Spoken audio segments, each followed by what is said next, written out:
program called the McDougall program. Never heard of it. Never heard of it. Never heard of it. McDonald's? The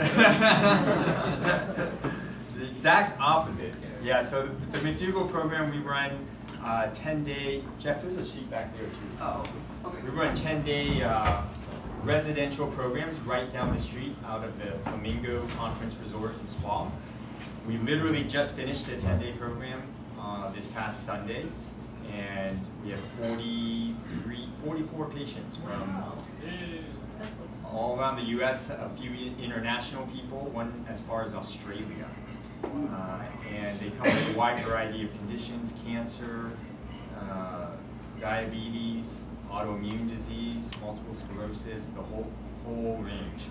And we feed them good food, plant-based food for 10 days, lectures round the clock, exercise, and we get to witness pretty amazing transformations. One patient, this program came off of 140 units of insulin, one of her oral diabetic medications, and had fasting blood sugars 100 points lower than when she came in. So it's pretty cool. Today we're just gonna have a kind of informal conversation about a whole food plant-based diet. I like to keep it interactive. So I want to start off by sharing. Raise your hand if you've seen this video. Forks Over Knives? This Forks Over Knives, this video of Eric Adams, patient. No? Okay, this is good. This represents to me why whole food plant-based is a done deal. I mean, what you're about to witness in terms of this patient transformation, and we'll talk a bit about it after. Okay.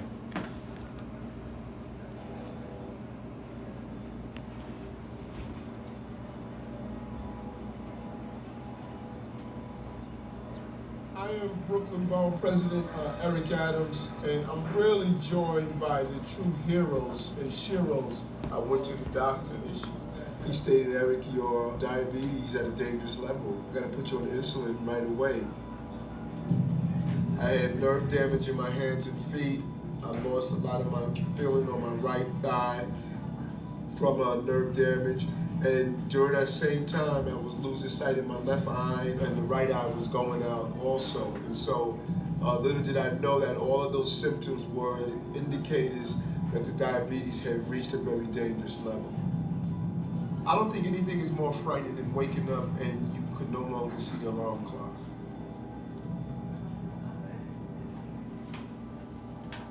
I started out my public service career as a member of the New York City Police Department. I think I had probably the typical police/politician diet. And you know, I love to always end the rumor right away that says cops love donuts. That is not a rumor, it's a fact. To clean, to glaze. I always exercise, but my diet was horrendous. On the move. As an elected official, as a police officer, I did steady midnight, so it was difficult to find things that were open late at night. So whatever I can get, I would grab and you know, just munch on. You know, bad food habits. What was amazing is that not one doctor that I visited said anything about nutrition and food.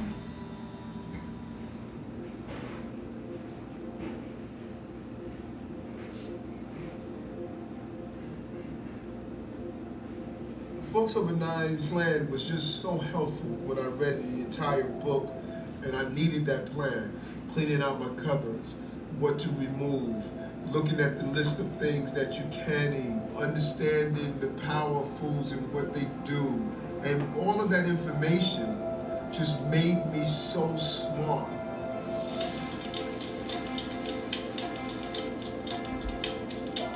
In 3 weeks, my eyesight cleared up when I changed my diet. In 3 months, all the nerve damage was gone, the ulcer was gone, all of those symptoms that I had associated with my diabetes disappeared. How old are you again? 57. And you have the kidney function of a 30-year-old. Your sugars look good, they're normal. Your 3-month sugar, your A1C, has gone from 17 to 5.7, and that's now with no medication. Your inflammation is non-existent, and inflammation is a key factor also in diabetes and the risk for heart attack. In the past, my entire meal was built around my life. Now my life is built around my meal. I chop up my kale, my carrots, my other items that I'm going to use, and I leave them in bags in the fridge. And so when it's time for me to make a meal, I just take a handful of each and put it all together. 90% of the things that I eat is because I cook. I'm in control of what I eat, and no one else is in control of that. It's so important for me to keep my energy levels up. Early today, I had a protest with private housing, that people were being left out. Then I had a meeting in public housing where some public residents was having problems. Then I had my staff meeting with my team to keep them abreast. I have a public event tonight with those who want to look at vegan/plant-based lifestyle. I have 2 dinners that I have to attend to actually entertain my Chinese guests that came from out of the country. So if my energy level is not up, I'm not able to deal with the issues that people are having and continue to build those international bridges that I look to do. We can save more lives with plant-based diet if people will only realize they are enslaved to fats, oil, sugar, and things that are killing their body. And we're going to make sure that we allow our children to have healthy food. It's not a motto, it's a reality. We're going to raise healthy children and families in the borough of Brooklyn and in the city of New York. When you have a chronic disease, it cripples your entire family. And if I can teach families how not to go through that and just experience life where their family members are not experiencing Alzheimer's, where grandparents can't identify their grandkids, and families are going through chemotherapy, and mothers are dealing with asthma. If I can do that, if I can change that, that is the end of the chapter. And I mean, I had a great life.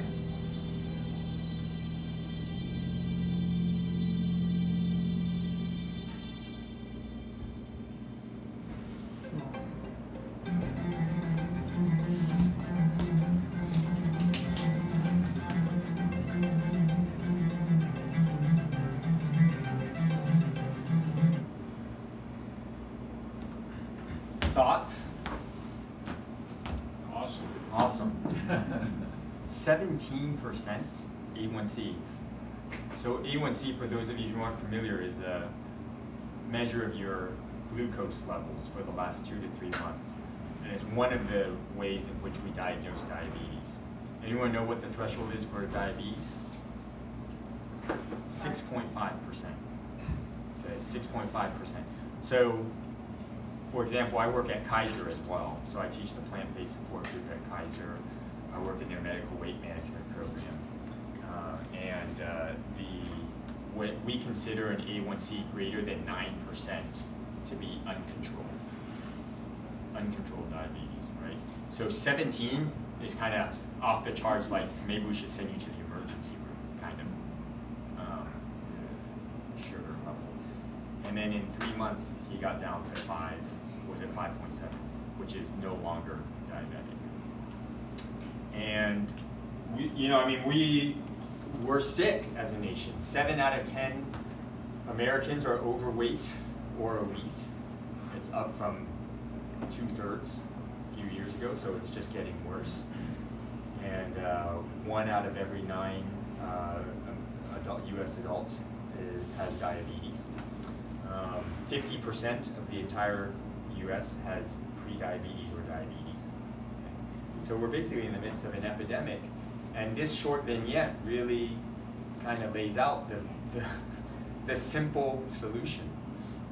I feel like a charlatan at times, getting up on stage, because it's not a very complex message. It's a really pretty simple one, and whole food plant-based diet is at the very center of it. So what is a whole food plant-based diet? What is it? That's what we're going to talk about. Someone give me a fair. their best definition of a whole food plant-based diet. Oh well, you just have to have this in the week and back up. No meat, fish, fowl, dairy. What's that? No meat, fish, fowl, dairy. Okay. No meat, fish, fowl, dairy. No processed food. I think some people think that, it is eliminating all those things, but I've heard people say if they do it, they only have fish and eggs or something. Right. So for some people, there's a name based in there. I don't know. Yeah.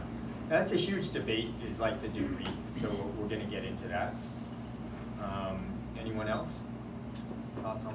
I haven't heard anyone talk about what. I've heard about what you can't do, which is interesting.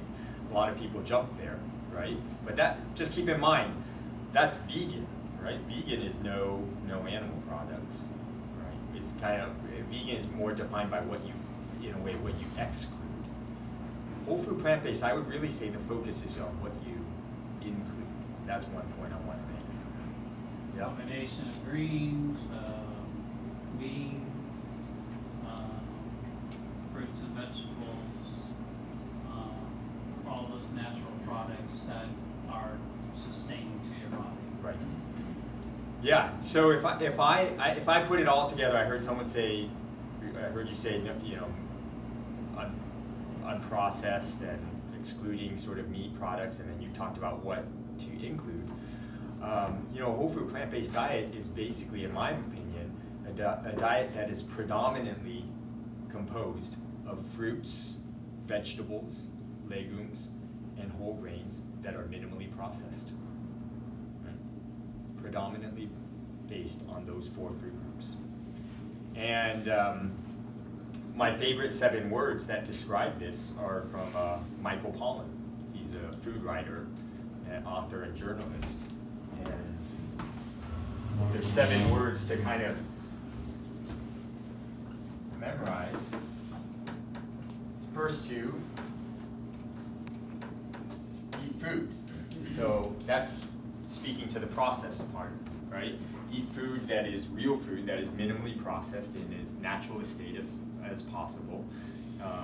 He likes to say if it was made on a plant, it's okay. If it was made in a plant, then it's not, right? So that gets to the minimally processed. But is fish food? Yeah, because as long as if you're having a grilled piece of fish or chicken, right, that's minimally processed.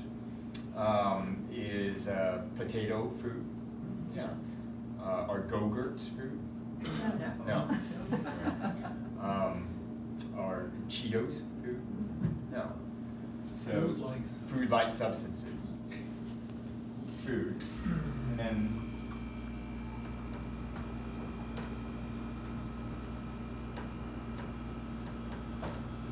not too much. So we tend, our satiety level in the US is typically when we're stuffed. Right? We eat until we're sort of having to loosen the belt or unbuckle the belt or unbutton the pants.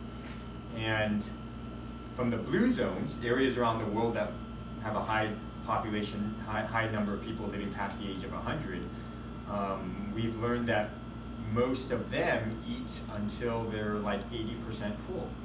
In fact, there's a saying in Japan called harahachi, which basically means eat until you're 80% full.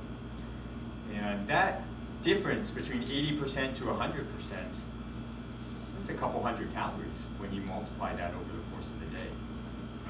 That's been a hard lesson for me to learn. I used to always feel like a meal wasn't done until you were like really stuffed. But what's fascinating is how well you can kind of train yourself. That if you just kind of reset your satiety level and you start to think of comfortably full as your set point, as opposed to that you can retrain yourself. So when I first came to True North, and I started here in 2015. When I first came here, I routinely stuffed myself because it's a buffet spread, right? and you didn't want the thing to run out by the time you went back for seconds. So I would, and these bowls are huge. Like, right, we need to get smaller bowls. These are big bowls. And so I would pile it high, and then, and I know that many of you have experienced this, those of you who are eating. At the 50% part of your plate, when you've eaten 50%, you're like, I'm already kind of full. And you still see 50% more food on your plate, and it kind of took me a few goes of it to now have like a big plate, but really just like a small amount on it. And then if I'm really still hungry, going back. Because most times, more often than not, what I find is that just eating that small amount, I'm comfortable. I'm not stuffed, but I'm comfortable.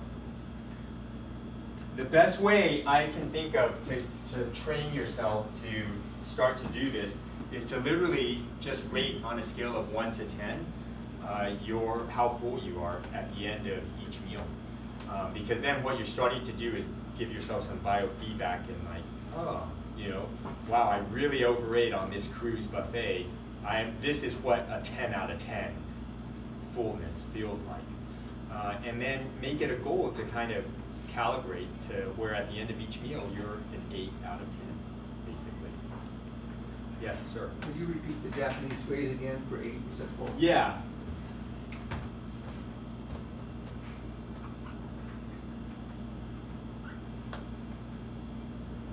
I know hachi means 8. I don't know what haro. Hara hachibu, eat until you're 80% full. Yeah, I don't know the literal translation, but that basically is what it translates into. Now, the interesting way that this kind of 1 to 10 satiety level, another variant of it, is check in with that level when you're about to snack. Because I would say that most snacking happens when people are still like 5 or higher, meaning they're not that hungry. A healthy level of hunger would be a 3 out of 10, right? You don't want to be, you want to try to avoid reaching a 1 out of 10, because that means you would just eat anything, and that's when we make poor decisions. But generally, if you find, what I find is that if people just eat 3 meals a day, by the time they reach each meal with no snacking in between, they're at like a healthy 3 out of 10 hunger level, and they, you know, and then if they stop at an 8 out of 10, they're just in this nice range. But the two biggest problems I see is, number one, that people eat till they're like 9, 10 out of 10 and they're stuffed, and then just 2 hours later, they're still at a 6 out of 10, but guess what? There's a donut in front of them, and so they're snacking or they're munching more out of a habit or more out of their environmental cues as opposed to their hunger cues. Right? That gets into the whole sort of mindfulness arena, but it's something you can develop and work on. And then the last thing, so this is number 1, number 2, and then that last thing is really what brings it all together.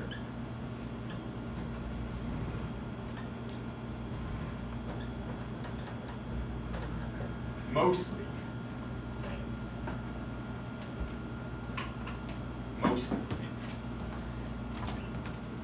And that to me is kind of where I stand in the whole debate of exclusive versus I really think that mostly is, to me, what characterizes a whole food plant-based diet.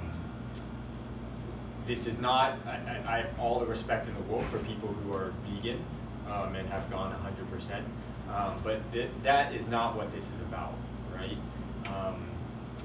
If you look at the blue zones, again, these areas around the world that have a high number of people living past the age of 100, not one of the populations was vegan or eating 100% plants. They all had some small amount of animal products, except for a small percentage in Loma Linda, where the Seventh-day Adventists were.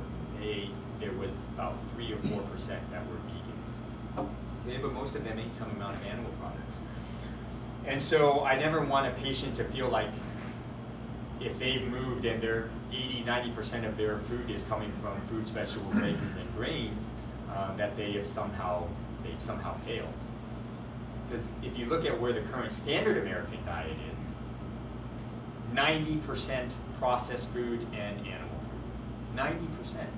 So 60%, we had a pie chart, 60% of it is processed food, 30% of it is animal products, and then that last 10% wedge is supposedly plant-based, but half of that comes from tomatoes and potatoes. Why? Ketchup, French fries, potato chips, and pizza sauce, right?